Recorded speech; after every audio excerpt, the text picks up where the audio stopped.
The throne room of the Valkyrie Empire stretched for nearly a mile. Giant pillars of black stone rose toward a ceiling so high that clouds sometimes formed beneath it. Golden light poured through windows made of crystal harvested from dead stars. This was the heart of the greatest empire the galaxy had ever known. Emperor Malthius IX sat upon a throne carved from the bones of a space whale. His skin was pale blue, and his 4 eyes glowed with the cold light of his ancestors. He had ruled for 300 years, and in that time, he had added 62 species to his empire. Some had joined willingly. Most had not. It made no difference to him. Today, his High Admiralty stood before him. 12 admirals, each one responsible for a section of the empire that spanned half the galaxy. They wore armor made of living metal that shifted and changed with their moods. Right now, that metal was bright gold. They were pleased with themselves. "Speak," the Emperor commanded. Grand Admiral Zorath stepped forward. He was old even by Valkyrie standards, with scars on his face from 100 battles. His voice was deep and confident. "My Emperor, our scout fleets have completed their survey of the Orion Spur. We have found 17 habitable worlds, rich in minerals, perfect for colonization." The Emperor nodded slowly. The Orion Spur was a distant arm of the galaxy, far from the center of Valkyrie power. But the Empire was always hungry for new resources, new worlds, new subjects. "And what of the inhabitants?" Malthius asked. "Are there any species worth noting?" Zorath hesitated for just a moment. The other admirals noticed. They exchanged glances. "There is one species, my Emperor. They call themselves humans. They occupy approximately 30 star systems in that region." 30 systems. The Emperor's voice was flat. "That is nothing. A small territory for a small species." "Yes, my Emperor. They have only been traveling between stars for about 300 years. They are very young." Malthius waved a hand dismissively. "Then they will be easy to conquer. Add them to the list of species for annexation. We will bring them the gift of Valkyrie civilization, whether they want it or not." The admirals laughed. It was a practiced laugh, the kind that powerful beings use when they want to please someone more powerful than themselves. But Zorath did not laugh. His face remained serious. "My Emperor, there is a complication." The laughter stopped. Malthius leaned forward on his throne. His 4 eyes narrowed. "Explain." Zorath pulled out a small device and activated it. A hologram appeared in the center of the throne room. It showed a document, covered in symbols from 100 different languages. "This is a formal declaration from the Galactic Council," Zorath said. "It was issued 200 years ago, but it remains in effect. It concerns the humans and their territory." The Emperor stared at the hologram. The Galactic Council was a neutral body that existed mostly to facilitate trade and communication between different empires and species. They had no military power. They made suggestions, not demands. The Valkyrie Empire tolerated them because they were useful, not because they were important. "What does it say?" Malthius asked. Zorath took a deep breath. "It says, Terran space is hereby designated a restricted zone. Any vessel entering Terran territory without explicit consent will be considered hostile. Entry without consent guarantees death. This is not a threat. This is not a warning. This is physics." For a long moment, the throne room was silent. Then the Emperor began to laugh. It was not a pleasant sound. It echoed off the black stone pillars and filled the vast space like thunder. "Physics?" Malthius said between laughs. "They think they can threaten us with physics?" The other admirals began to laugh too. The tension broke like a wave against rocks. Soon the entire throne room was filled with the sound of their amusement. Only Zorath remained silent. "My Emperor," he said when the laughter finally died down, "I feel I must advise caution. The Galactic Council does not issue such warnings lightly. In the 12,000 years of our empire's history, they have only issued 3 such warnings. Each time, the species they warned about proved to be dangerous." "Dangerous?" Admiral Korath stepped forward. He was younger than Zorath, hungry for glory and recognition. "These humans have 30 systems.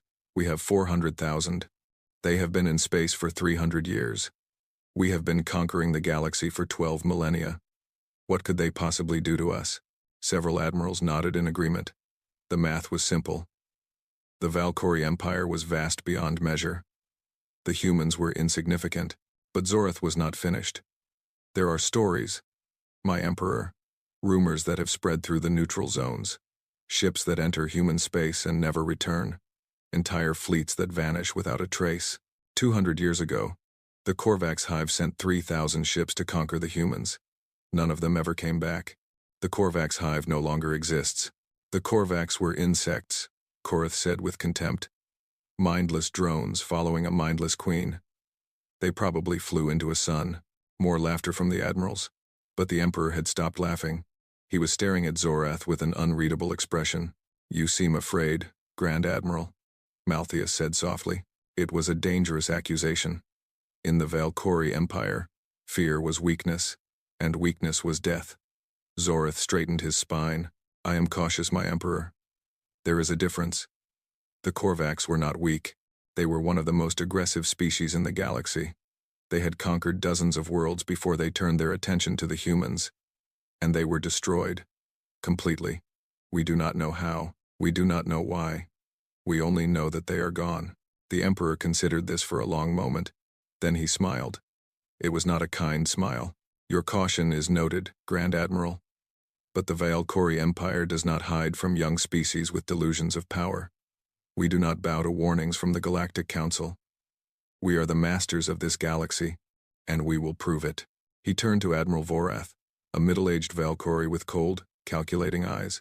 Admiral Vorath, you will take the 9th Conquest Fleet into Terran space. 500 warships should be more than enough to bring these humans into the fold. Teach them what it means to face the might of the Valkyrie Empire. Vorath bowed deeply. It will be my honor, my Emperor. And Vorath, Malthius added, bring me their leaders in chains. I want to see the faces of these humans who think they can threaten us.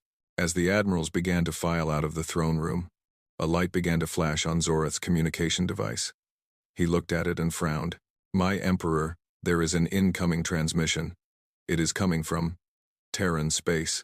The room went quiet. Malthius raised an eyebrow. They are contacting us? How interesting. Put it through. The hologram projector flickered and changed. A new image appeared in the center of the throne room. It was a human. She was small by Valkyrie standards, barely 6 feet tall. Her skin was a warm brown color, and her dark hair was cut short. She wore a simple uniform, black with no decorations or medals. Her eyes were calm and steady as she looked around the throne room. My name is Elena Torres, she said. Her voice was clear and carried easily through the vast space. I am a diplomatic representative of the Terran Confederacy. I am speaking to you today because our sensors have detected your fleet massing near our borders. Admiral Korath snorted. Their sensors detected our fleet? Impossible.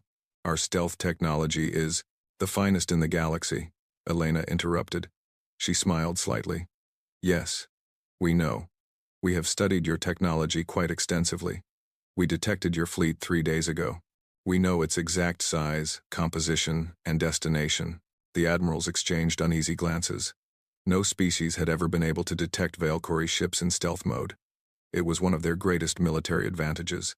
Elena continued, I am not here to negotiate. I am not here to threaten. I am here to give you information, so that you can make an informed decision.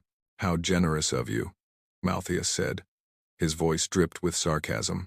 200 years ago, the Korvax hive sent 3,000 ships into our territory. They did not return. 150 years ago, the 7th Dominion sent 1,200 ships. They did not return. 80 years ago, the merchant princes of Kalos sent 500 ships. They did not return. She paused to let this information sink in. In each case, we warned them. In each case, they did not listen. We are warning you now. Turn back your fleet. Do not enter Terran space. If you cross our border with hostile intent, you will die. All of you. This is not a threat. This is not propaganda. This is simply what will happen. Malthius stood from his throne. All 4 of his eyes were blazing with anger. You dare to threaten the Valkyrie Empire? You dare to speak to me this way? We have conquered 400 species. We have ruled this galaxy for 12,000 years. And you, a species barely out of your infancy, think you can frighten us with words? Elena's expression did not change. We are not trying to frighten you, Emperor Malthius. We are trying to save your lives. We take no pleasure in death. We do not seek conquest or glory. We simply wish to be left alone. But our territory is not negotiable. Our borders are not suggestions. If you cross them, you will face consequences that you cannot imagine. I have heard enough, Malthus snarled. Admiral Vorath, you will leave immediately. Destroy these arrogant creatures and bring me their world in ashes. Vorath bowed. As you command, my emperor.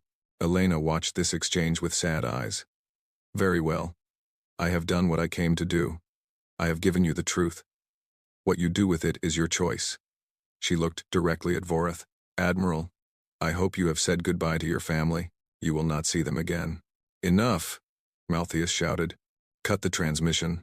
But before the technicians could react, Elena spoke one last time. Her voice was soft, almost gentle. We do not make threats, Emperor. We make promises, and we always keep our promises. The hologram flickered and disappeared. The throne room was silent. Admiral Korath was the first to speak. The arrogance of these creatures is astounding. They will learn their place soon enough, the other admirals murmured in agreement. But Zorath noticed that some of them looked less confident than before. The human woman had spoken with certainty, not the bluster of someone trying to intimidate, but the calm assurance of someone stating simple facts. It bothered him, but he said nothing.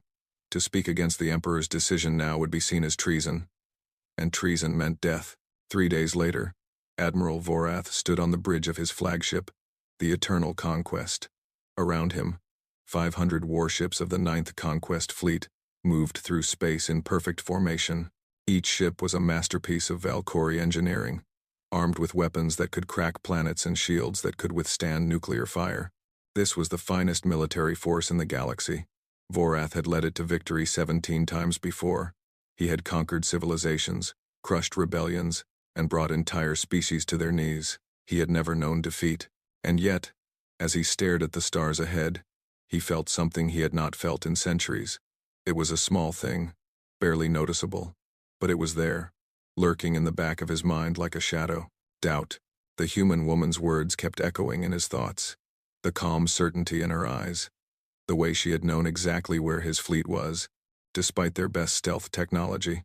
The history she had recited, the Korvax, the Seventh Dominion, the Merchant Princes, all gone, all destroyed. Admiral, his second-in-command, Captain Mothra, was looking at him with concern. Are you well? Vorath pushed the doubt aside. He was a Valkyrie admiral. He did not feel fear. He did not second-guess his emperor. I am fine, Captain. What is our status? We will reach the Terran border in 6 hours. All ships report ready for battle. Vorath nodded. Good. Maintain formation. And Captain, make sure all weapons are charged and ready. I want to be prepared for anything. Mothra hesitated. You expect resistance, Admiral. I expect nothing.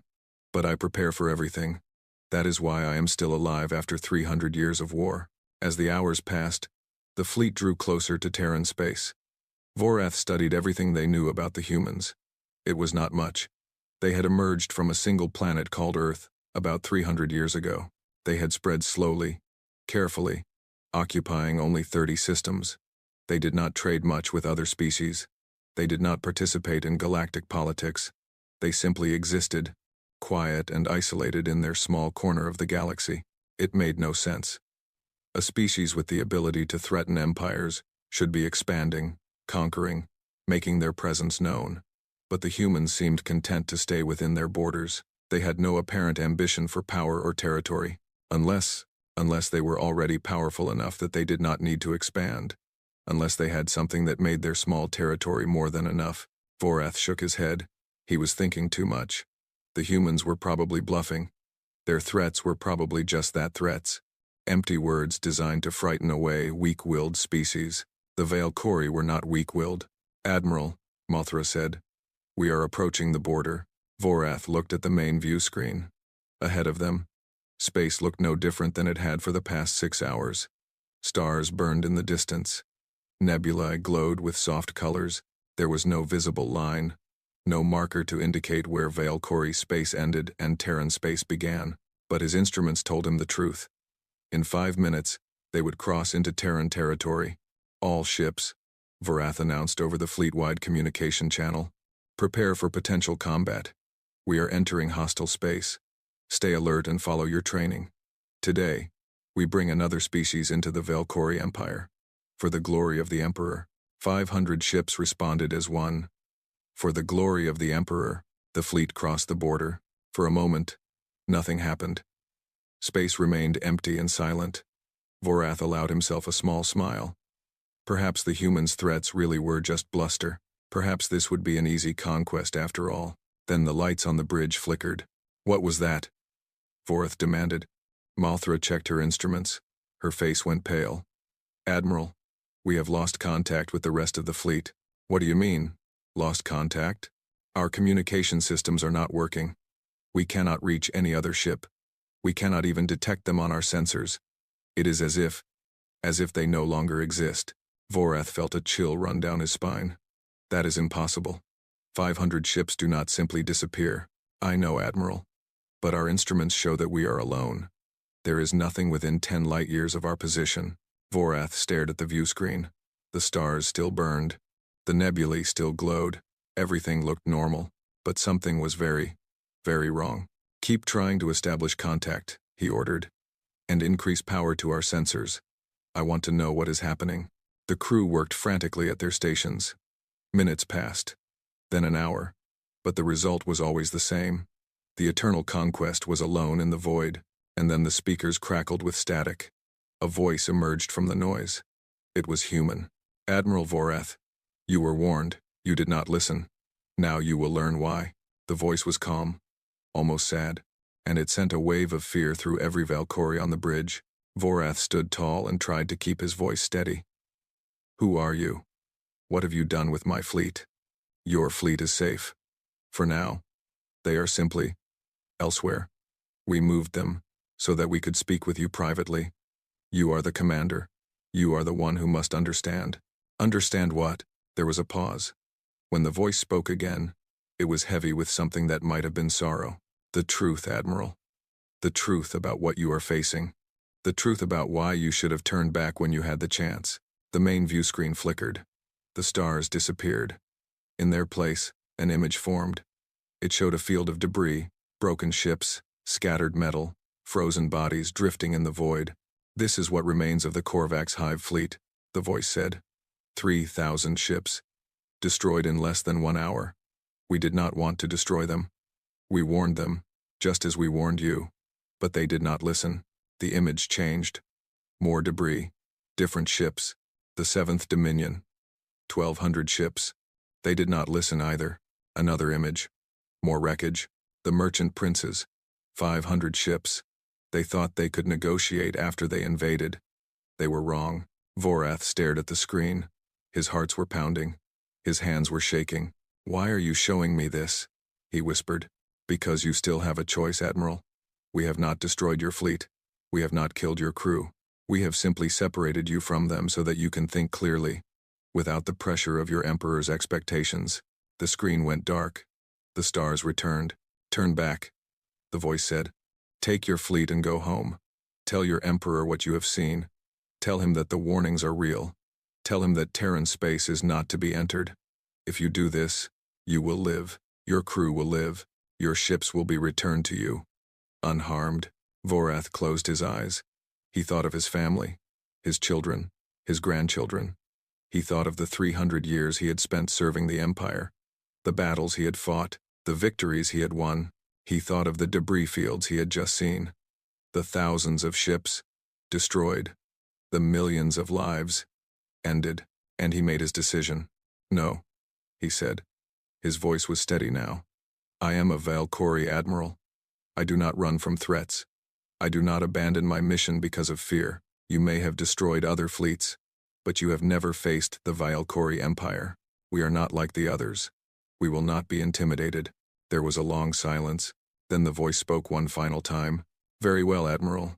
We are sorry it has come to this. We truly are. But you have made your choice, and choices have consequences. The communication ended. The bridge was silent, and somewhere in the darkness of space, something began to move toward them. Admiral Vorath stood on the bridge of the Eternal Conquest, surrounded by silence. The communication with the mysterious human voice had ended minutes ago. but its words still hung in the air like smoke after a fire. "Admiral," Captain Mothra said, her voice trembling slightly. "Our sensors are coming back online. We are detecting the rest of the fleet." Vorath turned to look at her. "Where are they?" "They are everywhere, sir. Scattered across a region of space approximately 2 light hours wide. It is as if something picked them up and threw them in different directions." "Damage reports?" "None, sir. All ships report fully functional. No casualties, no equipment failures.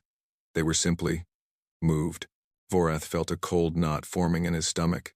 The humans had taken his entire fleet and scattered it across space like toys thrown by a child. They had done it instantly, without any visible technology, without any warning, and they had not harmed a single ship. This was not a display of aggression. It was a display of power.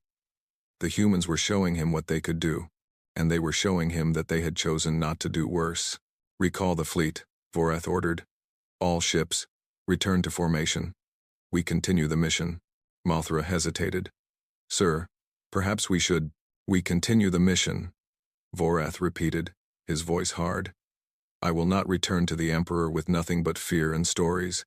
We came here to conquer, and that is what we will do."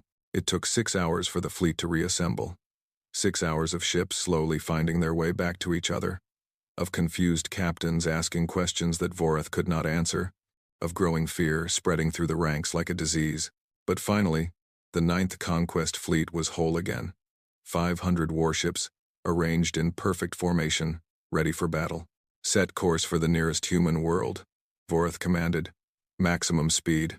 The fleet moved deeper into Terran space. For the first few hours, nothing happened. Space was empty and quiet. The stars burned in the distance, indifferent to the warships passing through. There were no human patrols, no defense stations, no signs of civilization at all. It was strange. Every other species the Valkyrie had conquered had placed defensive forces at their borders. Satellites, mines, patrol ships, something to warn them of incoming threats. But the humans had nothing. Their border was just empty space. "They are confident," Mothra observed. "Or foolish, perhaps both," Vorath replied. But he did not believe his own words. After what he had seen, he could not dismiss the humans as fools. The fleet traveled for 3 days. They passed through system after system, but found nothing. No planets with human colonies, no space stations, no ships, just empty stars and dead rocks. "This makes no sense," Mothra said on the 3rd day. "Our intelligence indicated that the humans occupy 30 systems. Where are they?" Vorath studied the star maps. According to Valkyrie records, there should have been a human colony in this sector, a small settlement on a moon orbiting a gas giant. But when they arrived, they found nothing. The moon was barren. No buildings, no technology, no signs that anyone had ever lived there. "Could our intelligence be wrong?" Mothra asked. "Our intelligence is never wrong," Vorath said.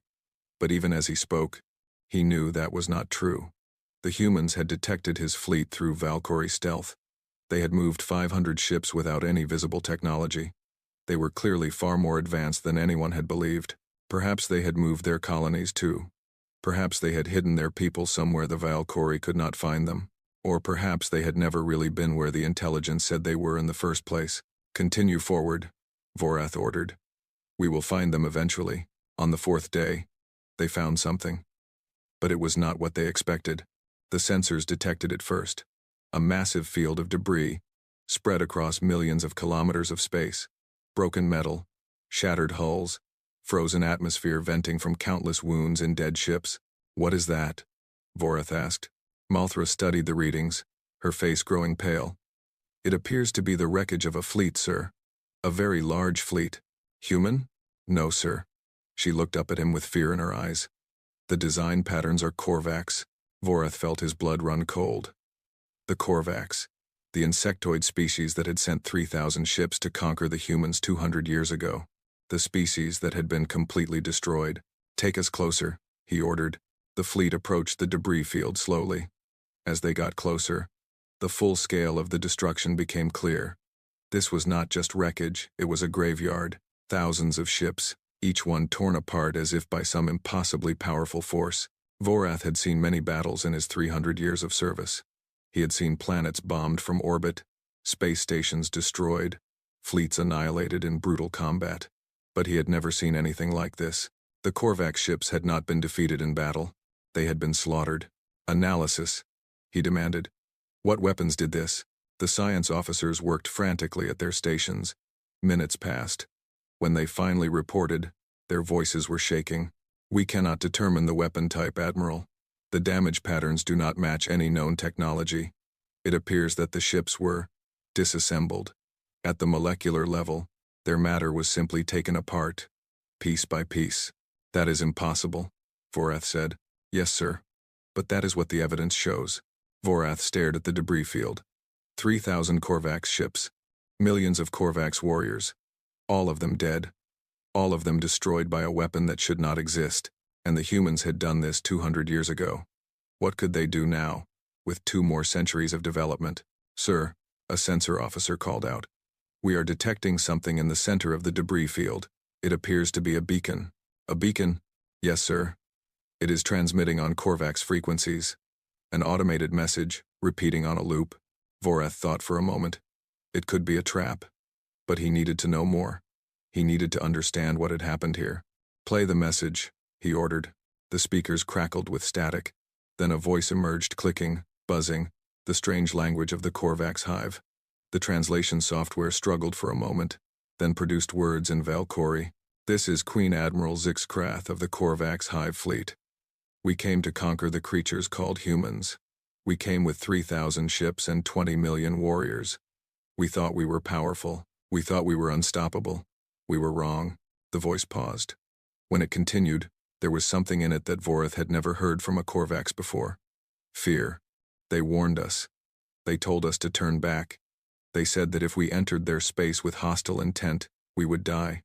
We did not believe them. We thought they were weak, like all the other species we had conquered. We thought their warnings were the desperate lies of a prey animal trying to scare away a predator. Another pause. The static crackled. We were wrong. They are not prey. They are not weak. They are something else. Something we do not have words for. We fired our weapons, and our weapons did nothing. They fired their weapons, and our ships came apart like paper in a fire. It took them less than 1 hour to destroy everything. 20 million warriors, 3,000 ships, gone. The Korvax voice broke. It was crying. The proud, fierce Korvax, the species that had never shown weakness, was crying. I am the only one left. They spared me so that I could record this message. They said that others would come, others who did not believe the warnings. They wanted those others to know the truth, so here it is. The truth. They are not lying. They are not bluffing. If you enter their space, you will die. Turn back. Turn back now, while you still can. Do not make our mistake. Do not let your pride destroy you like it destroyed us. The message ended. The bridge was silent. Vorath stood very still. His hearts were pounding so hard he could hear them in his ears. Around him, his officers looked at each other with wide eyes and pale faces. Admiral, Mothra whispered. Perhaps we should. No. Vorath's voice was firm, but even he could hear the doubt beneath it. One message from a dead queen does not change our mission. The Korvax were insects. They had no strategy, no tactics. They simply swarmed their enemies and hoped to overwhelm them with numbers. We are Valkyrie. We are different. But sir, the weapon that destroyed them, we do not know what destroyed them. This could all be a deception. The humans could have found this wreckage and planted the message to frighten us. They could be playing on our fears, hoping to win without a fight. Mothra did not look convinced.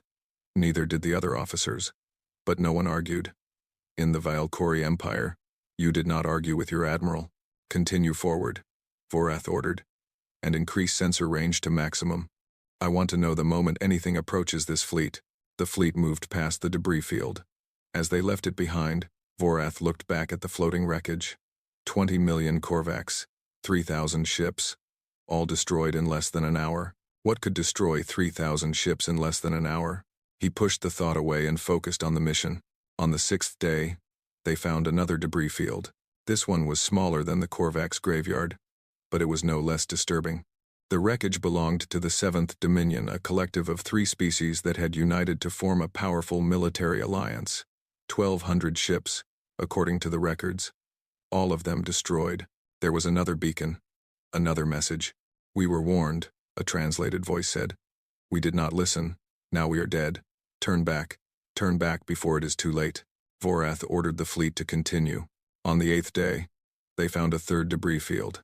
The merchant princes of Kalos. 500 ships, another beacon, another warning. "They showed us what they could do," the recorded voice said. "They could have destroyed us from the moment we crossed their border. But they waited. They gave us chances to turn back. We were too proud to take them. Do not be like us. Do not let your pride kill you." The crew was growing restless. Vorath could see it in their eyes, hear it in their whispered conversations. They were afraid. They had seen too much death, too much destruction. They were beginning to believe the warnings. Even Vorath was beginning to believe, but he could not turn back. The Emperor had given him an order. To return without completing his mission would be treason. And treason meant death not just for him, but for his family, his children, his grandchildren. The Emperor did not tolerate failure, so he pressed on, deeper and deeper into Terran space. On the 10th day, something changed. "Admiral," the sensor officer reported, "we are detecting artificial structures ahead. It appears to be a planetary system with signs of habitation." Finally, after 10 days of empty space and death, they had found something. On screen, Vorath commanded. The main view screen flickered and showed a yellow star surrounded by 8 planets. The third planet was clearly inhabited. Vorath could see the lights of cities on its night side, the geometric patterns of farms on its day side, the orbital stations circling it like jewels on a ring. "Analysis," he ordered. "The planet appears to be Earth, sir. The human homeworld. Population approximately 9 billion. Heavily industrialized. Numerous orbital defense platforms detected. Earth. The birthplace of humanity. The heart of their civilization. If they could capture Earth, the war would be over. The humans would have to surrender or watch their homeworld burn. All ships," Vorath announced, "prepare for combat. We attack in 1 hour." The fleet moved into attack formation. Weapons charged, shields activated. 500 warships, armed with enough firepower to crack a planet, descended upon Earth like a swarm of predators, and then the lights on the Eternal Conquest flickered. "What now?" Vorath demanded. Malthra checked her instruments. Her face went white. "Sir, we are receiving a transmission. It is coming from everywhere." "What do you mean, everywhere?"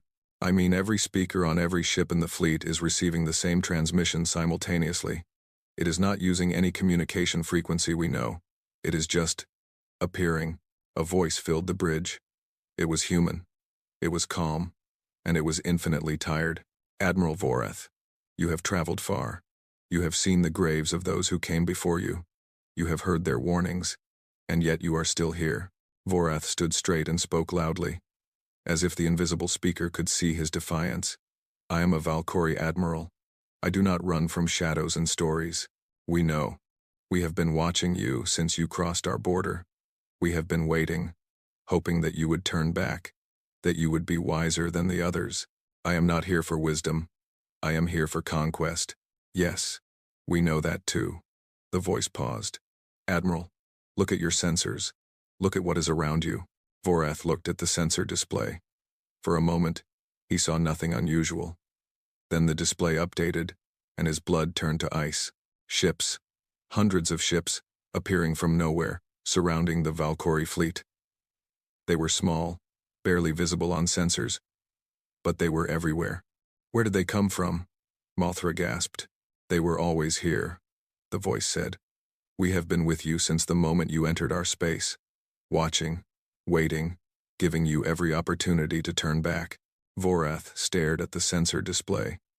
The human ships had appeared from empty space, as if they had simply materialized from nothing. His stealth technology, the finest in the galaxy, had not detected even a hint of their presence.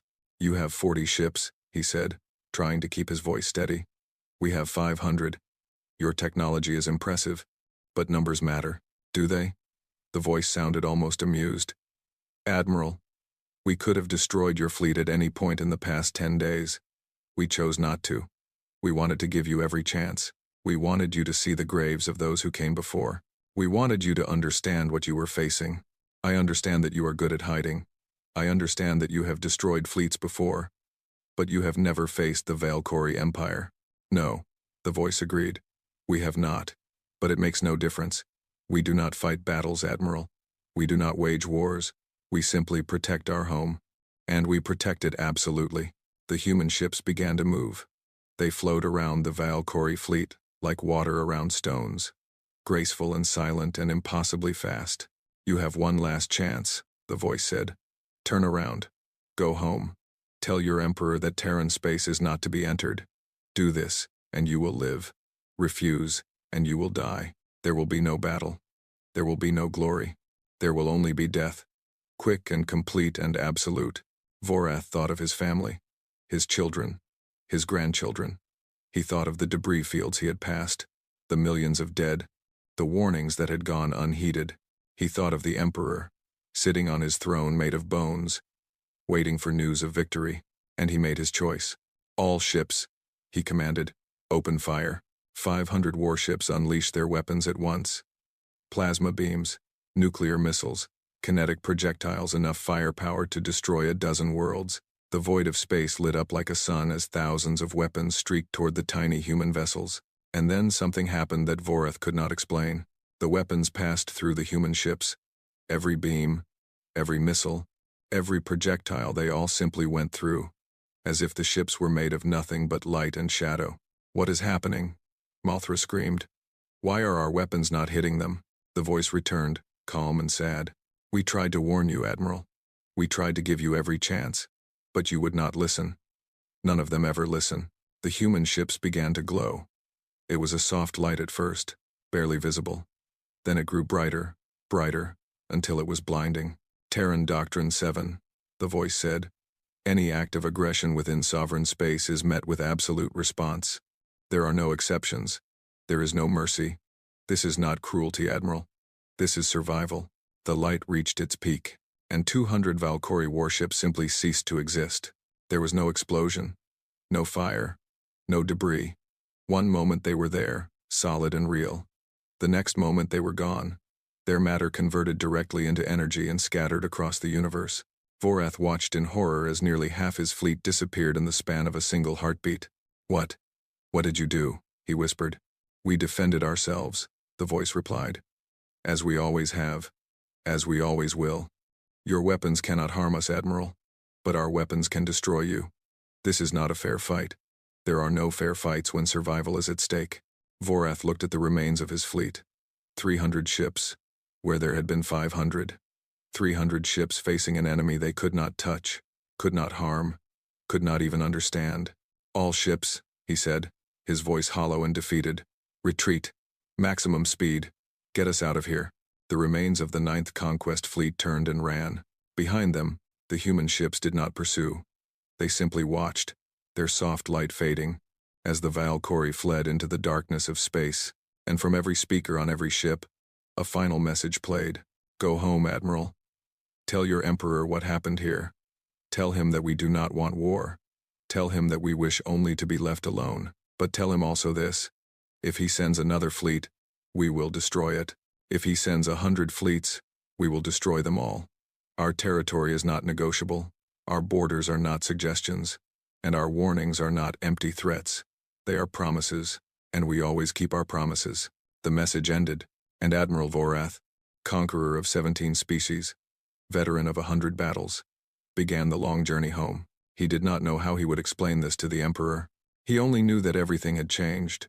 The journey back to Valkyrie space took 12 days. 12 days of silence and fear. 12 days of crews staring at nothing, haunted by what they had witnessed. 12 days of Admiral Vorath sitting alone in his quarters, trying to understand what had happened. 200 ships. Gone in an instant. Not destroyed in the traditional sense, there was no wreckage. No bodies. No evidence that they had ever existed. They had simply been erased from reality, their matter transformed into energy and scattered across the cosmos. And the humans had done it without effort. Their ships had not even moved. They had simply glowed. And the Valkyrie had died. Vorath had fought for 300 years. He had seen every weapon the galaxy had to offer. He had watched planets burn and stars die, but he had never seen anything like this. The humans were not just advanced. They were something else entirely. Something that should not be possible. When the remains of the Ninth Conquest Fleet finally crossed back into Valkyrie space, there was no celebration. There was no welcome. The other fleets simply watched in silence as 300 ships limped home, wounded and broken and defeated. Word spread quickly. The mighty Valkyrie Empire had sent 500 ships to conquer a small species. Only 300 had returned, and they had returned without firing a single successful shot. By the time Vorath reached the throne world, the entire empire knew of his failure. Emperor Malthaeus IX received him in the same throne room where the mission had begun. But this time, there was no laughter. The admirals stood in grim silence. The emperor's 4 eyes burned with cold fury. Vorath knelt before the throne. He felt old, older than he had ever felt in his 3 centuries of life. The weight of his failure pressed down on him like a mountain. "Report," the emperor commanded. His voice was ice. Vorath told him everything. The strange phenomena when they crossed the border, the debris fields of the Korvax, the Seventh Dominion, the merchant princes, the warnings they had found, the messages from the dead, the human ships that had appeared from nowhere, the weapons that could not be blocked, could not be avoided, could not be understood. When he finished, the throne room was silent. Then Admiral Korath stepped forward. His living metal armor was dark red, the color of anger. "Lies," he spat. "This is impossible. No species could do what you describe. You have failed, Vorath, and now you seek to excuse your failure with fairy tales." Vorath looked at him with tired eyes. "I have served the Empire for 300 years. I have conquered 17 species. I have never lied to the Emperor, and I am not lying now. The humans are unlike anything we have ever faced." "Then you are weak," Korath snarled. "You saw a few tricks, a few lights in the sky, and you ran like a frightened child. Give me command of a fleet, and I will bring you these humans in chains." "You would die," Vorath said simply. "Just like the 200 ships I lost. Just like the Korvax and the Dominion and the merchant princes. The humans do not fight wars. They do not accept surrender. They simply kill anyone who enters their space with hostile intent.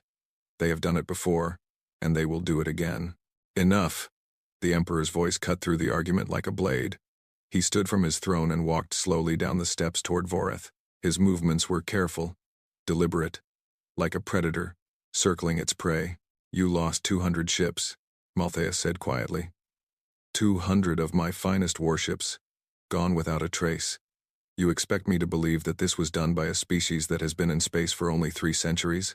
I believe it because I saw it. My Emperor. And yet you have no proof. No recordings, no sensor data, no evidence of any kind. Vorath bowed his head.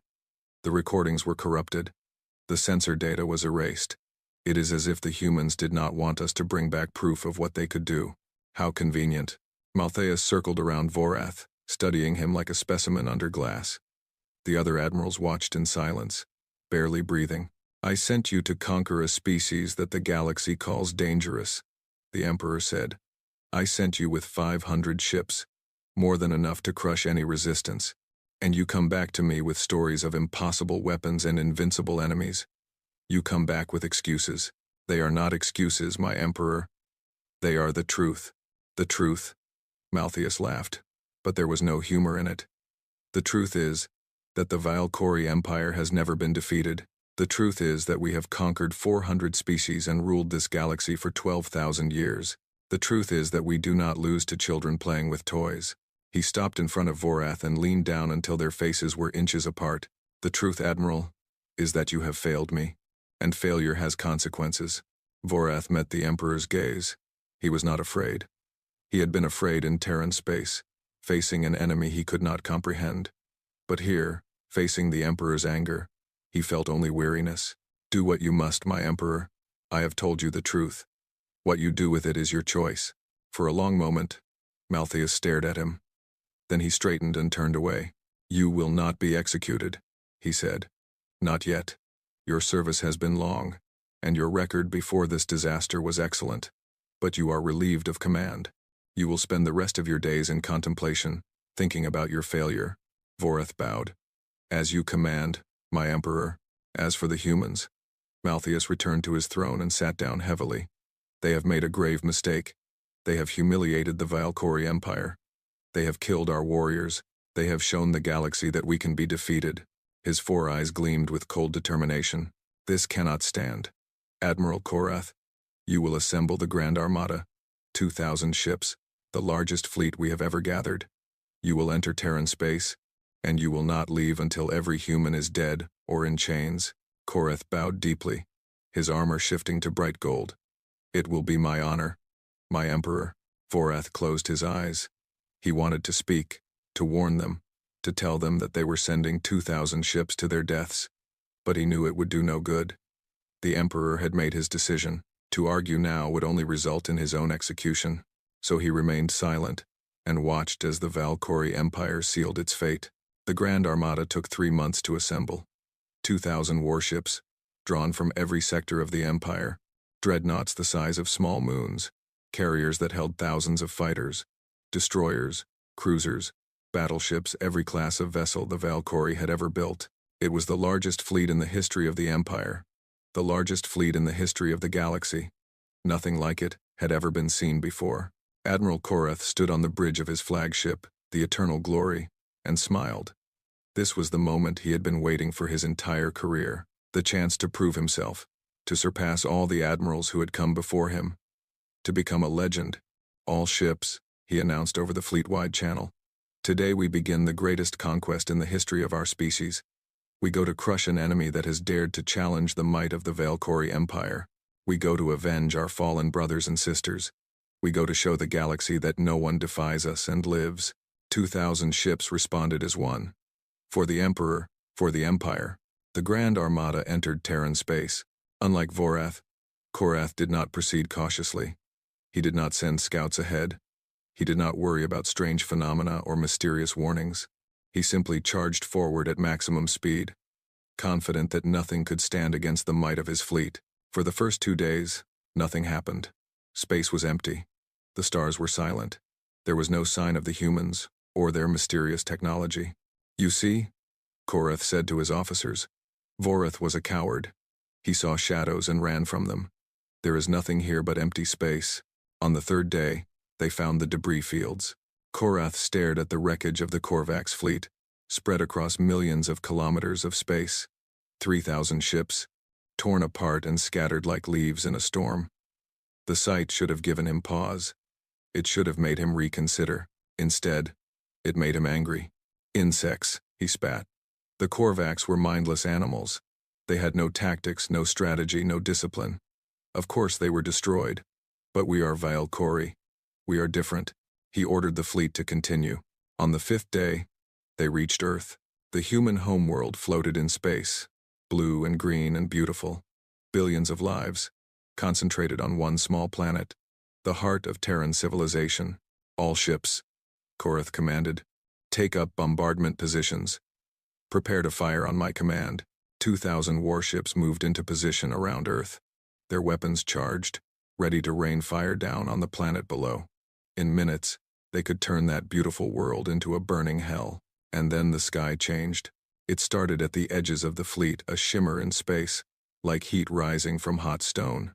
The shimmer spread, growing brighter, until it surrounded the entire armada in a dome of soft light. What is that? Korath demanded. Before anyone could answer, the human ships appeared. They came from everywhere and nowhere. One moment space was empty. The next, there were hundreds of them, small and sleek and glowing with an inner light. They did not emerge from hyperspace.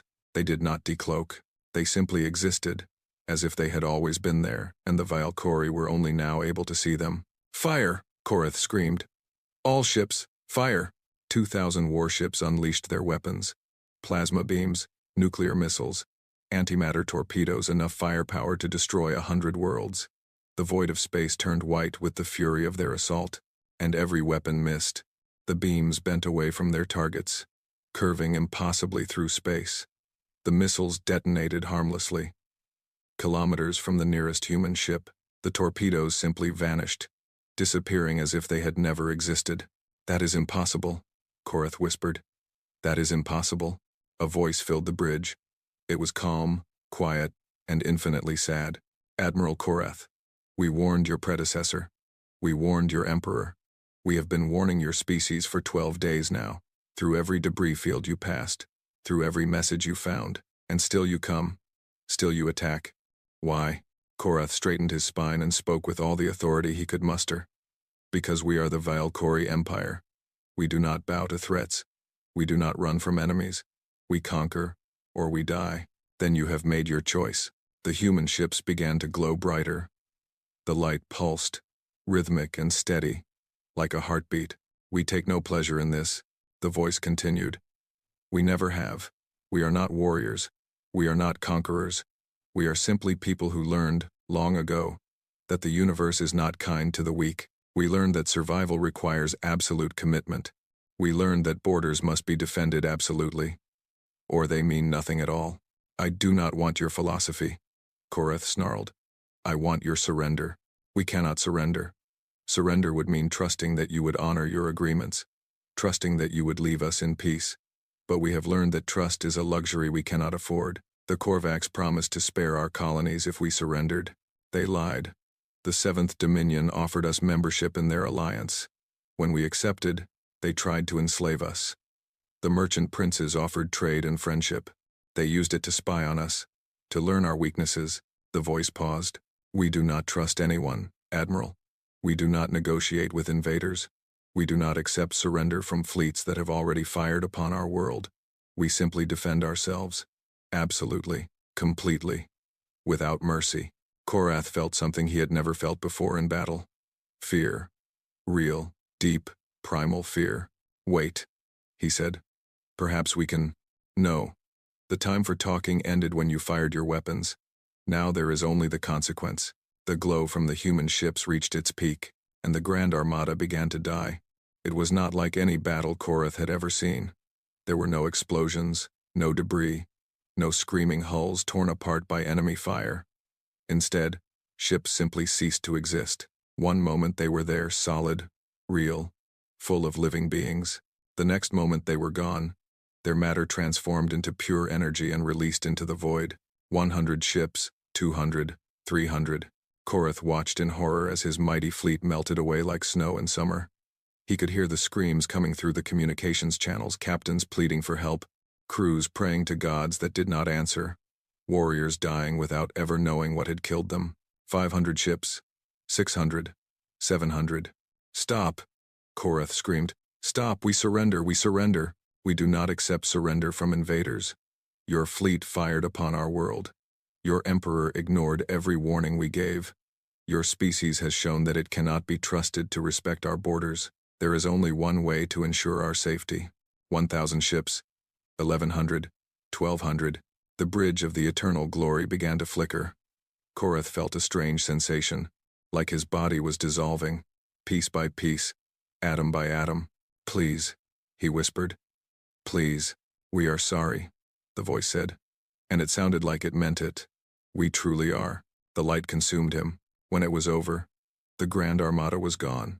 2,000 ships, millions of warriors, the largest fleet in the history of the galaxy. All of them erased in less than 1 hour. The human ships remained for a moment, floating in space around Earth. Their glow faded, their forms becoming dark and still. Then, one by one, they vanished, returning to wherever they had come from. Space was empty again, silent, peaceful, as if nothing had happened at all. On the Valkyrie throne world, Emperor Malthius IX waited for news of victory. Hours passed, then days. No messages came, no reports, no signals of any kind. On the 5th day, a single transmission arrived from Terran space. It was not audio or video. It was simply text, displayed on every screen in the Imperial Palace. The Grand Armada has been destroyed. All ships, all crews, none survived. We did not want this. We warned you. We warned Admiral Vorath. We warned Admiral Korath. You did not listen. Now your fleet is gone. We have protected our home, as we always have, as we always will. Do not send another fleet. If you do, it will share the same fate. This is our final warning. We do not wish to destroy your empire. We do not wish to conquer your worlds. We wish only to be left alone. Respect our borders, and there will be peace. Violate them again, and there will be consequences. The choice is yours. Malthus read the message. Then he read it again. Then he threw his datapad across the room and screamed in rage. 2,000 ships, the largest fleet in history, gone, destroyed by a species that had been in space for barely 3 centuries. It was impossible. It was unthinkable. It was real. For the first time in 12,000 years, the Valkyrie Empire had met an enemy it could not defeat, an enemy it could not understand, an enemy that did not want to conquer them, did not want to negotiate with them, did not want anything from them except to be left alone, and Malthus did not know what to do. He could send another fleet. He could send 10 more fleets. But if the humans could destroy 2,000 ships in an hour, what would stop them from destroying 10,000? Or 100,000? He could try to negotiate. But the humans had said they did not negotiate with invaders. They did not trust anyone. They simply protected their borders, absolutely, and without mercy. He could leave them alone. Except that Terran space was forbidden, that the humans were not to be challenged, that the mighty Valkyrie Empire had finally met its match. But his pride would not allow that. His pride demanded vengeance. His pride demanded that the humans be punished for their arrogance, their defiance, their humiliation of the greatest empire the galaxy had ever known. So he sat on his throne, surrounded by his admirals and his advisors, and tried to find a way forward, and somewhere in the depths of Terran space, humanity waited. They did not celebrate their victory. They did not gloat over their fallen enemies. They simply watched, and waited, and hoped that this time finally, after so many others, the lesson would be learned. They hoped, but they did not expect, because humanity had learned, long ago, that hope was not enough. Only strength was enough. Only the absolute certainty that any attack would be met with complete destruction. They had built that certainty over 300 years of fear and determination. They had sacrificed everything to achieve it, their innocence, their trust, their belief in the goodness of other species, and they would never, ever let it go. Not for pride, not for peace, not for anything, because in the cold equations of the universe, survival was the only thing that mattered, and humanity intended to survive. The weeks that followed the destruction of the Grand Armada were the darkest in the history of the Valkyrie Empire. News of the defeat spread through the galaxy like fire through dry grass. Species that had lived under Valkyrie rule for centuries began to whisper in the shadows. Rebellions sparked on a dozen worlds. Trade partners suddenly found reasons to renegotiate their agreements. The empire that had seemed invincible for 12,000 years suddenly looked weak. Emperor Malthus IX barely slept. He spent his days in the throne room, receiving reports of uprisings and betrayals, issuing orders that seemed increasingly desperate. His 4 eyes, once bright with power and confidence, now looked hollow and exhausted. The admirals were no help. They argued constantly, blaming each other for the disaster, proposing plans that ranged from foolish to insane. Some wanted to send another fleet, larger than before. Others wanted to use their planet-destroying weapons to strike at Earth from a distance. A few even suggested surrender, though they said it quietly, and never in the Emperor's presence. Former Admiral Vorath watched it all from his quarters. He had been stripped of his command but not his access to information. He saw the reports, heard the arguments, understood the fear that was slowly consuming the Empire, and he knew that none of their plans would work. The humans had shown that they could destroy any fleet the Valkyrie sent. They had shown that distance was no protection. Their technology allowed them to appear anywhere, at any time, without warning. They had shown that conventional weapons were useless against them, that shields and armor and stealth meant nothing. The only option was peace. But Malthus was too proud to accept that. On the 42nd day after the destruction of the Grand Armada, something happened that no one expected. Vorath was sitting in his quarters, reading reports of yet another rebellion in the outer territories, when the air in front of him suddenly changed. It shimmered, like heat rising from hot metal. And then a figure appeared where there had been nothing before. It was a human. She was small, barely reaching Vorath's shoulder. Her skin was dark brown, her hair cut short and gray. She wore a simple black uniform with no decorations, no medals, no signs of rank. Her eyes were calm and steady, showing no fear, no aggression, no emotion at all. Vorath jumped to his feet. reaching for a weapon he no longer carried. "How did you get in here?" he demanded. "The same way we do everything," the woman replied. Her voice was quiet, almost gentle. "We simply did it." She looked around his quarters with mild curiosity. "You must be Admiral Vorath, the one who came back, the one who tried to warn them." "I am no longer an admiral. I have been stripped of my rank." "Yes, because you told the truth, and the truth was not what your emperor wanted to hear." She walked to a chair and sat down without being invited. "My name is Mira Cole. I am an executor of the Terran Confederacy." "An executor?" Vorath remained standing, tense and alert. "What is that?" "It is a title given to those who carry out the final decisions of our government. We do not negotiate. We do not threaten. We simply explain the consequences of certain choices, and then we ensure those consequences are carried out." "You are here to explain consequences?" "I am here to offer your species one last chance." Vorath stared at her. The idea that this small woman could simply appear in the heart of the Valkyrie Empire, in one of the most heavily guarded buildings in the galaxy, was impossible. And yet here she was. "How did you do that?" he asked. "How did you get past our security? How did you appear from nothing?" "Well, our technology is different from yours," Mira said simply. "We do not travel through space. We fold it. We do not hide from sensors. We exist outside them. These are not secrets. We have tried to explain them to many species. They rarely understand." "I want to understand," Mira smiled slightly. It was a sad smile, without any joy. "Perhaps you do. You are different from the others who have come to our space. You saw what we could do, and you chose to retreat. That takes a kind of courage that most of your admirals do not possess." Vorath sat down slowly, facing her across his small table. "The Grand Armada. You destroyed them all?" "Yes. 2,000 ships. Millions of warriors. Gone in an hour. 47 minutes. Actually." Mira's voice held no pride, no satisfaction. "We do not enjoy killing. We never have. But we will not hesitate to do it when our survival is at stake." "Why? What happened to make you this way?" Mira was quiet for a long moment. When she spoke, her voice was distant, as if she were remembering something painful. 300 years ago, humanity was very different. We were idealistic, hopeful. We believed that the universe was full of wonder, and that other species would be our friends. When we first traveled to the stars, we went with open hands and peaceful intentions. She paused. "The first species we met were the Korvax. Do you know what they did when they found us?" "No. They attacked without warning. They destroyed our first colony ship, 10,000 people, including the children who were supposed to grow up on a new world.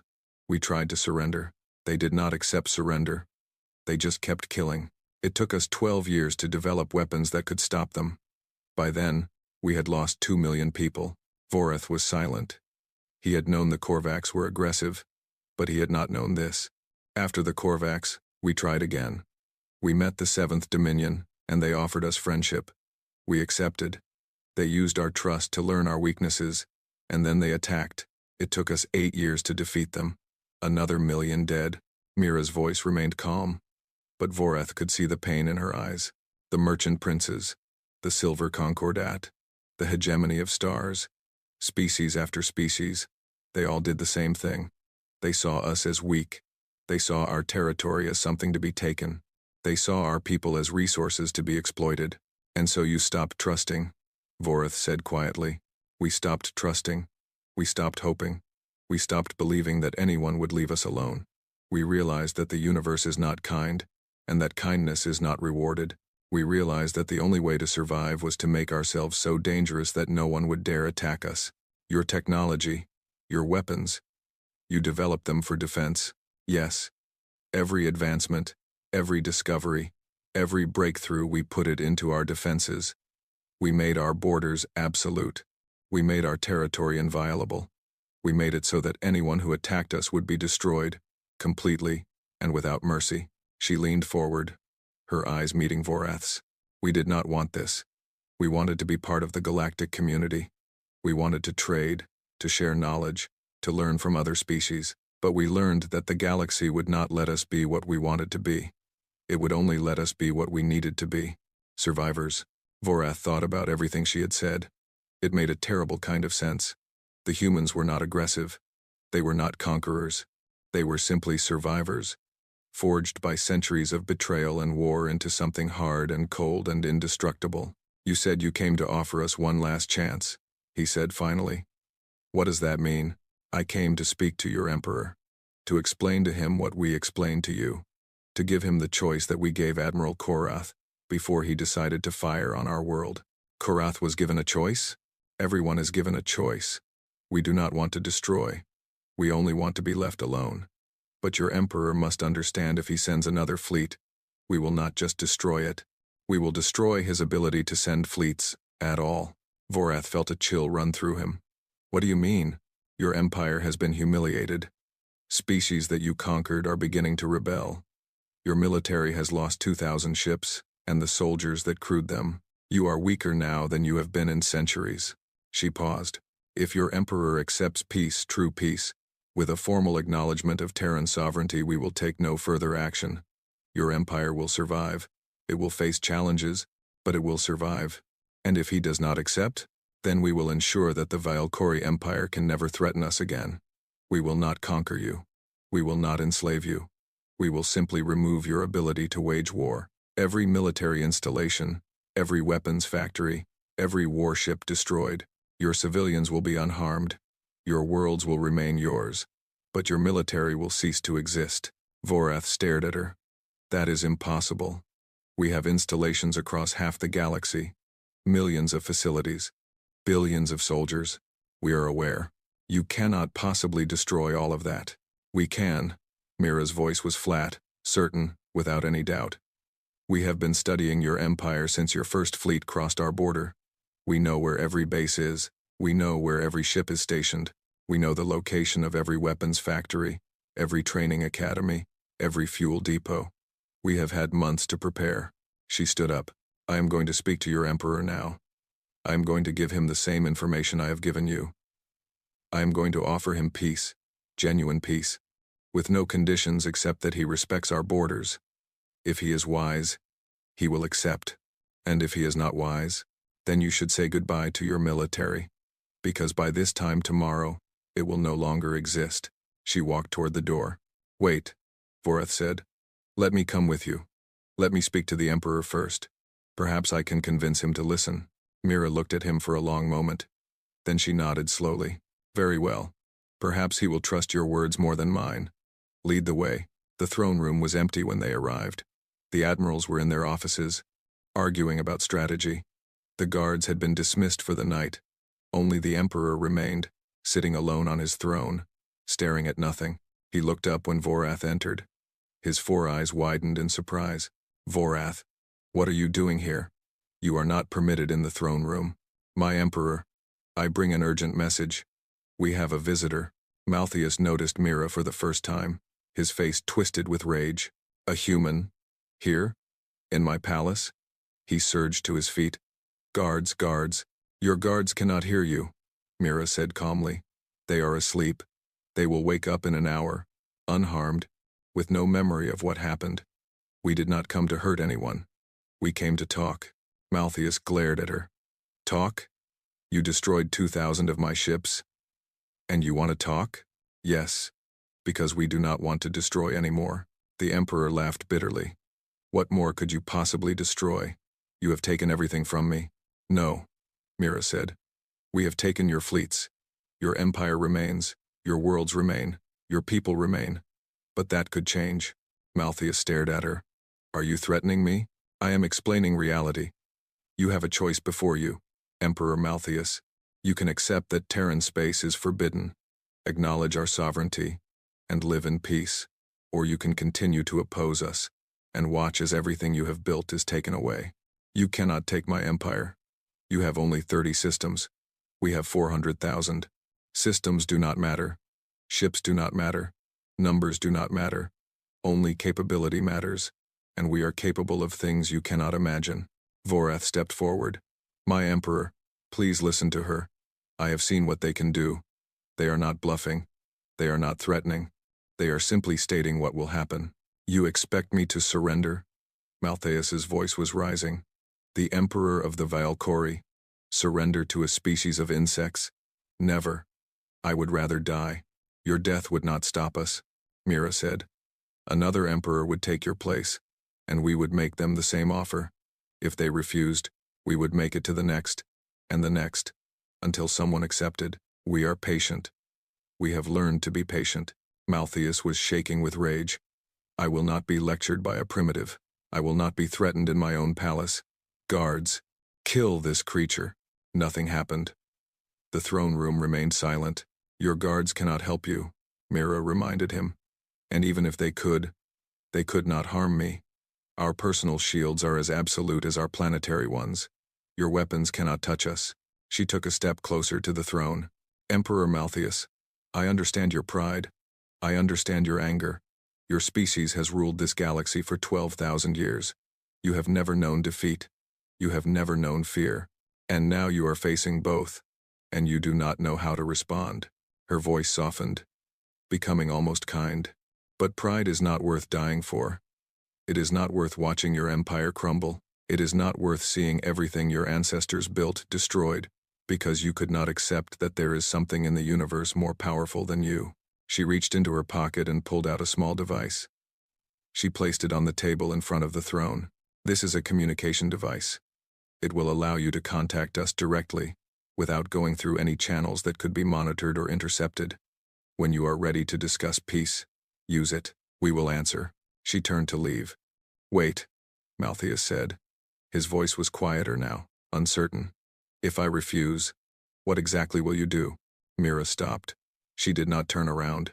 We will appear over every military installation in your empire simultaneously. Every shipyard, every weapons factory, every training academy. And we will destroy them. All of them. In a single hour. That is not possible. It is. We have done it before. To smaller empires. We have never had to do it on this scale. But we are prepared. How many ships would that require? We have enough. Malthus was silent for a long moment. Then he spoke again, and his voice was smaller than Voreth had ever heard it. How many ships do you have? Mira finally turned to face him. Her expression was unreadable. Emperor Malthus, we have 30 systems. You have 400,000. But we have been preparing for war for 300 years. We have been building, developing, advancing. We have poured everything we have into defense. Everything. She paused. Our fleet is not measured in thousands of ships. It is not measured in hundreds of thousands. We have never told anyone the true size of our military, because we never wanted anyone to know. We wanted to seem small, weak, harmless. We wanted to be underestimated, because underestimation is a weapon as powerful as any gun. Her eyes met Malthus's, and for the first time, Voreth saw something like fire in them. But I will tell you this, Emperor. If every ship in your empire attacked us at once, you would not even slow us down. Your entire military is nothing to us.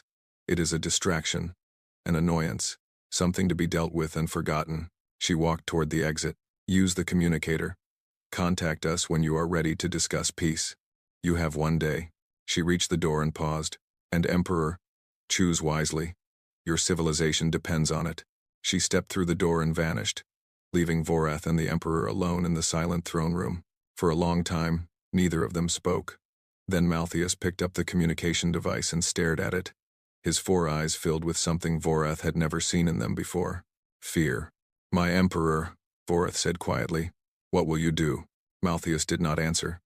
He just kept staring at the device, as if it held all the answers to questions he did not want to ask. And in the silence of the throne room, the future of the Valkyrie Empire hung in the balance.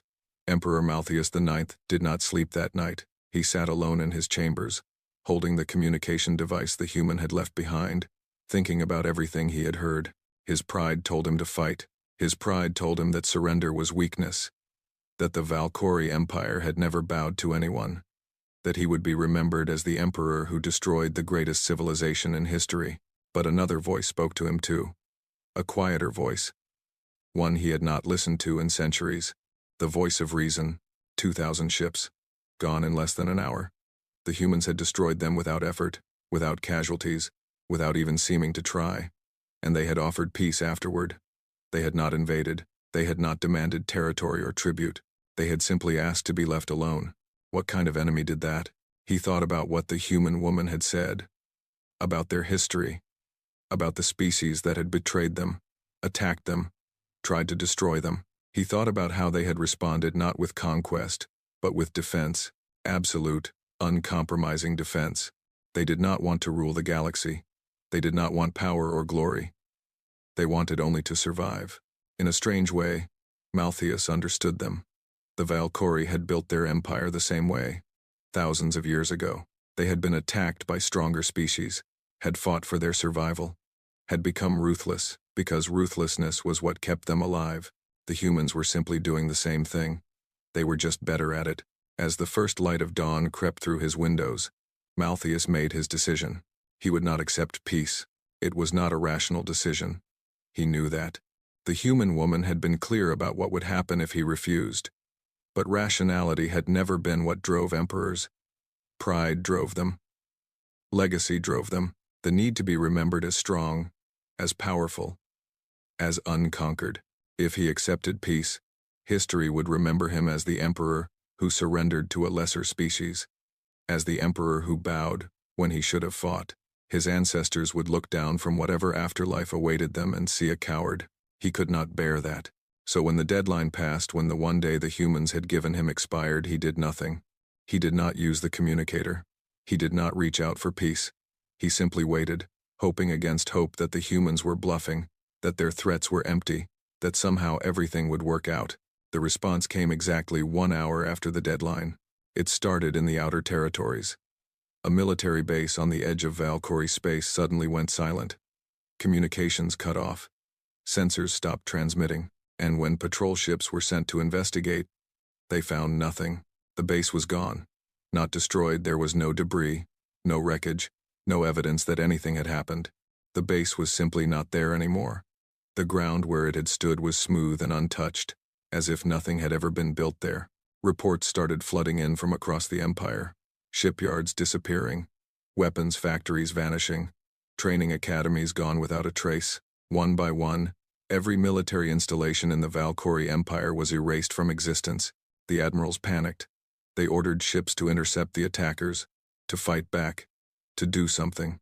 But there was nothing to fight. The human ships did not appear on sensors. They did not decloak or emerge from hyperspace. They simply were, for a fraction of a second, long enough to do their work. And then they were gone. In the throne room, Malthus watched the reports in stunned silence. A holographic map showed the Empire in real time, with red markers indicating military losses. As he watched, more and more markers appeared, spreading across the galaxy like a plague. "My Emperor," Admiral Zorith said, the old admiral who had warned against this war from the beginning. "We must surrender. We must contact them and accept their terms." "It is too late for that," another admiral argued. "They will not stop now. They will not show mercy. We have to try. If we do not surrender, we will lose everything."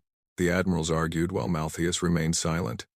He was watching the map, watching the red markers multiply, watching his empire's military power disappear before his eyes. And then something new appeared on the map. A blue marker, in the throne room itself. The air shimmered. A figure appeared. It was the human woman again, Mira Cole. She stood in the center of the throne room, surrounded by terrified admirals, looking exactly as calm as she had the night before. "Emperor Malthus," she said, "you did not use the communicator." "I did not." "Why?" Malthus stood from his throne. He was tired. So tired. But his pride would not let him show weakness, even now. "Because I am the Emperor of the Valkyrie. I do not surrender. I do not bow. I would rather watch my empire burn than accept peace from creatures like you." Mira studied him for a long moment. Her eyes were sad. "I was afraid you would say that." She turned to face the admirals, who were backing away from her in fear. "Your emperor has chosen pride over survival. He has chosen his legacy over your lives. But I did not come here to punish you for his decisions. I came to give you a choice of your own." She raised her hand, and the holographic map changed. It no longer showed military losses. Instead, it showed something else: the locations of every civilian population center in the empire. Billions of dots, representing trillions of lives. "These are your people," Mira said. "Your families, your children, We could destroy them as easily as we destroyed your military installations. We could wipe your species from existence in a single day. The Admiral stared at the map in horror. But we will not. Because we are not monsters. Because we do not kill innocents for the crimes of their leaders. Because we remember what it was like to be afraid, to be helpless, to be at the mercy of those more powerful than us. She lowered her hand, and the map disappeared. Your military is gone. Your ability to wage war has been destroyed. But your people remain. Your worlds remain. Your civilization remains. You will have to rebuild, to change, to find a new way of existing in this galaxy. But you will survive. She turned back to Malthus. This is not what we wanted. We did not want to destroy your military. We did not want to humble your empire. We wanted only to be left alone. But you would not allow that. None of them ever allow that. She walked toward the throne, and Malthus found himself backing away. For the first time in his life, he was afraid of something smaller than himself.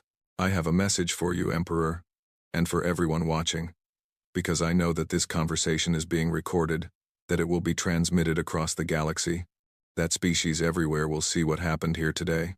She stopped at the base of the throne and looked up at him. We are not conquerors. We are not saviors. We are not gods. We are simply people who want to live in peace. Our territory is small. Our ambitions are smaller. We do not want your worlds, your resources, your worship. We want only to exist, quietly, in our corner of the galaxy.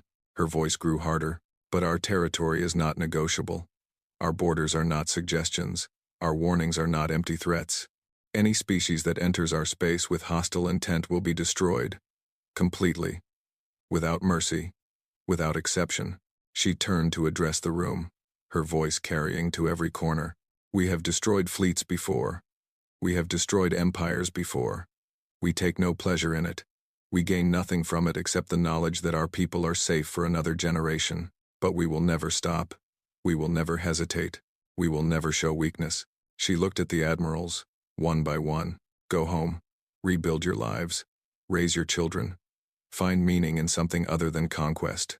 The galaxy is vast, and there is room for everyone, including you. But leave us alone. Respect our borders, and you will have nothing to fear from us. She walked toward the exit, then paused. And to all the other species watching this, the ones who have wondered about the humans, who have heard rumors and stories, who have thought about testing our defenses, learn from the Valkyrie, learn from the Korvax and the Seventh Dominion, and all the others who came before them. The warnings are real. The consequences are absolute. Leave us alone. She reached the door. Goodbye, Emperor Malthus. I hope, for your people's sake, that you learn to live without war, because you will not have the option of waging it again. Not for a very long time. She stepped through the door and vanished, leaving the Valkyrie to face the ruins of everything they had built. The days that followed were chaos. Without a military, the Valkyrie Empire could not maintain control over its conquered territories. One by one, species that had lived under Valkyrie rule for centuries declared independence. Some left peacefully, others with violence. The empire that had dominated half the galaxy for 12,000 years shattered like glass. Emperor Malthus IX was deposed 3 weeks after the human visitation. His own advisors turned against him, blaming him for the catastrophe. He was not executed, that would have been too kind. He was exiled, sent to a small moon on the edge of what remained of Valkyrie space, to live out his days in isolation and shame. Former Admiral Vorath watched it all from his quarters. He had expected to feel satisfaction after all. He had warned them, and they had not listened. But he felt only sadness. Sadness for the warriors who had died in the Grand Armada. Sadness for the empire that had raised him. Sadness for a way of life that would never return. A message arrived for him, 3 months after the fall. It was from the humans. Admiral Vorath. We understand you warned your emperor. We understand you counseled peace. We believe you are a person of honor, rare among your species. If you ever wish to visit Terran space peacefully, as a guest, not as an invader, you would be welcome. We have much to learn from each other, and perhaps someday we can be allies instead of enemies. The invitation stands, for as long as you live. Vorath read the message several times. Then he saved it, carefully, in a place where it would not be lost. He did not know if he would ever accept the invitation. The wounds were still too fresh. the memories too painful. But the offer gave him something he had not felt in a long time: hope. 50 years passed.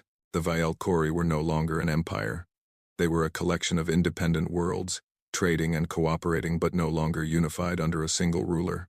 The military that had once conquered 400 species was gone, replaced by small defense forces barely capable of protecting individual systems. But they survived. They rebuilt. They learned to exist without conquest, without domination, without the constant need for expansion. It was not easy. There were years of hardship, years of adjustment, years of learning new ways to live. But they managed, and through it all, the humans remained in their 30 systems, quiet and isolated, exactly as they had always been. The Galactic Council updated its maps. Terran space was marked with a simple warning: restricted zone. No entry without explicit consent. Young species, newly emerged into the galaxy, would sometimes ask about the marking. What was Terran space? Who were the humans? Why was their territory forbidden? The elder races would tell them stories. Stories of fleets that had entered and never returned. Stories of empires that had challenged the humans and been humbled. Stories of warnings given and ignored. Of consequences delivered without mercy. Are they evil? The young species would ask. Are they monsters? No. The elders would reply. They are not evil. They are not monsters. They are simply people who learned that the universe does not reward kindness. They are people who built walls around their home and defended those walls absolutely. But why? Why do they stay alone? Why do they not join the rest of the galaxy? Because they tried that once.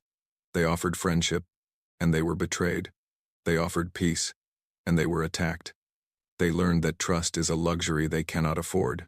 They learned that the only safety is strength, and the only peace is the peace that comes from being too dangerous to challenge. The young species would think about this.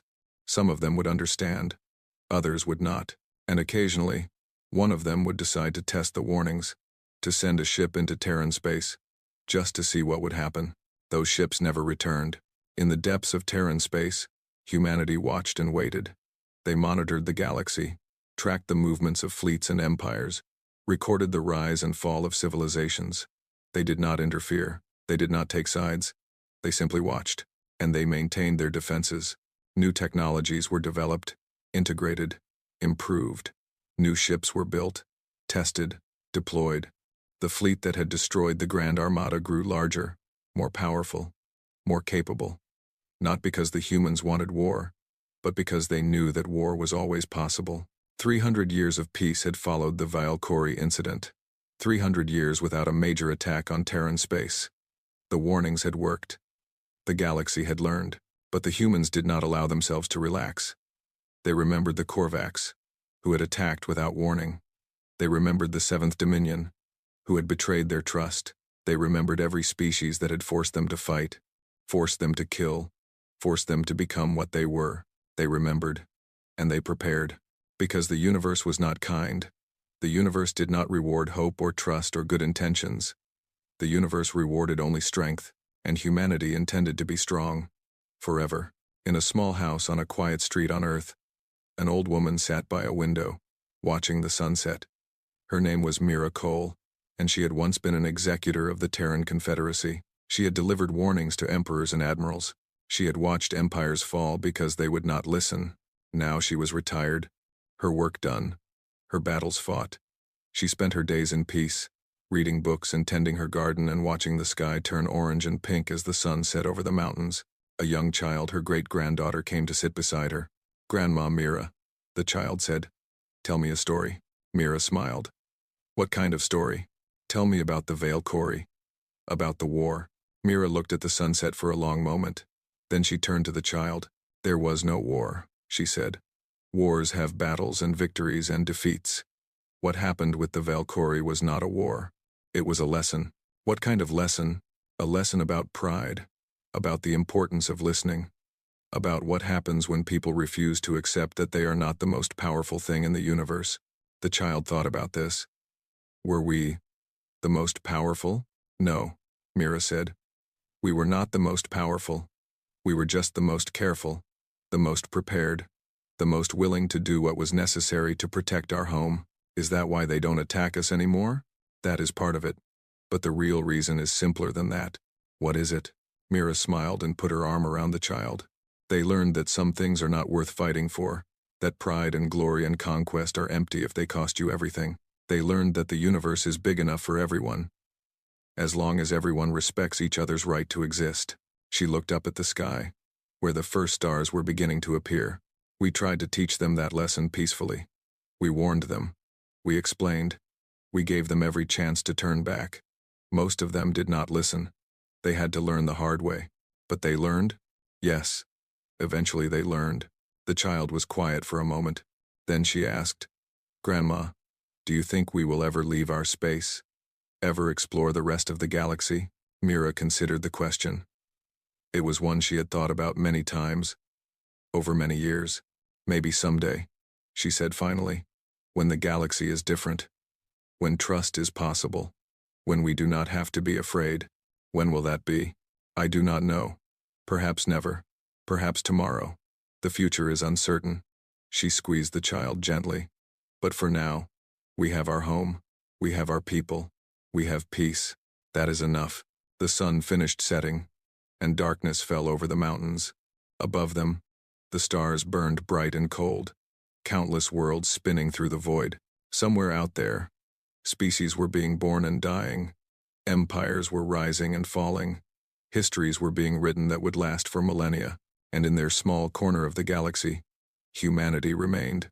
Quiet, watchful, ready. They did not seek glory. They did not desire conquest. They wanted only to live, to grow, to find meaning in the vast emptiness of space. But they would never forget the lessons they had learned. The lessons written in blood and fire and the wreckage of 1,000 ships. Trust no one. Defend everything. And never, ever, let down your guard. Because the universe was not kind, but humanity intended to survive it anyway.